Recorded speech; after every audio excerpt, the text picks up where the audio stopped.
കാക്കനാട് ഭക്ഷണം കഴിച്ച് പൈസയെ ചൊല്ലി തർക്കം, കട ഉടമയ്ക്കും ജീവനക്കാരനും മർദ്ദനമേറ്റു.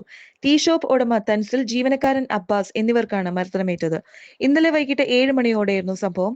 കാക്കനാട് മുനിസിപ്പൽ മാർക്കറ്റിന് സമീപത്തെ ടീ കമ്പനി എന്ന പേരിൽ ചായയും കടിയും കച്ചവടം നടത്തുന്ന സ്ഥാപനത്തിലായിരുന്നു ടീ ഷോപ്പ് ഉടമയും ജീവനക്കാരനെയും മർദ്ദിച്ചത്.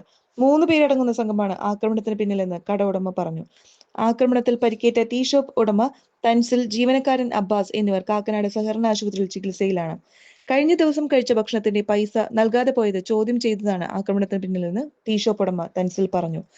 ആദ്യം കടയിലെത്തിയ യുവാവുമായുള്ള തർക്കത്തിന് ശേഷം കൂടുതൽ ആളുകളുമായി എത്തിയായിരുന്നു ആക്രമണം. തൃക്കാക്കര പോലീസ് CCTV കേന്ദ്രീകരിച്ച് അന്വേഷണം ആരംഭിച്ചു. കാക്കനാട് ടീ കമ്പനി എന്ന് പറഞ്ഞിട്ടുള്ള ചായ സ്നാക്സിൻ്റെ ഷോപ്പ് നടത്തുന്നത്. അപ്പോൾ ഈ രണ്ട് പയ്യന്മാരാണ് ആദ്യം വന്നത്. ഇവന്മാർ വന്നിട്ട് നമ്മൾ വന്ന് സ്നാക്സ് ഇതൊക്കെ കഴിച്ചിട്ട് നമുക്ക് കണക്ക് പറയണത്. ഇവർ കണക്ക് പറയാതെ വെറുതെ പേയ്മെൻറ്റ് ഇട്ടുമെന്ന് പോലും നമുക്കറിയില്ല. എന്നാൽ നമ്മളോട് പേയ്മെൻറ്റ് ഇട്ടെങ്കിൽ നമുക്ക് കാണിച്ചെങ്കിലും അറിയാൻ പറ്റുള്ളൂ. ഇത് ചോദ്യം ചെയ്തതോടുകൂടി കഴിഞ്ഞ ദിവസം വന്നിട്ട് ഇങ്ങനെ പോയിട്ട് ചോദ്യം ചെയ്തതോടുകൂടിയിട്ട് ഇവർ എന്താ പറയുക റോങ് ആയിട്ട് സംസാരിച്ചു തുടങ്ങി. അപ്പോൾ ഞാൻ പറഞ്ഞു ഇങ്ങനൊരു വിഷയം വേണ്ട, നിങ്ങൾ ഇനി വരാൻ വേണ്ട, സാധനം മേടിക്കാൻ വേണ്ട നമ്മൾ ഇത് പറഞ്ഞപ്പോൾ അവൻ പിന്നെ ഭയങ്കര ഹാർഷായിട്ട് സംസാരിച്ചുകൊണ്ട് നമ്മുടെ സ്റ്റാഫിനൊക്കെ തള്ളി മാറ്റി. അത് കഴിഞ്ഞ് നിന്നുള്ളൊക്കെ ഉണ്ടായി അവൻ പോയി. അത് കഴിഞ്ഞ് പോയിട്ട് രണ്ടാമത് വന്നിട്ട് നമ്മളെ കൂടുതൽ ആളുകളായിട്ട് വന്നു. വേറൊരാളെയും കൂടി കൂട്ടിക്കൊണ്ടു. ഇവർ 3 പേര് വന്നു.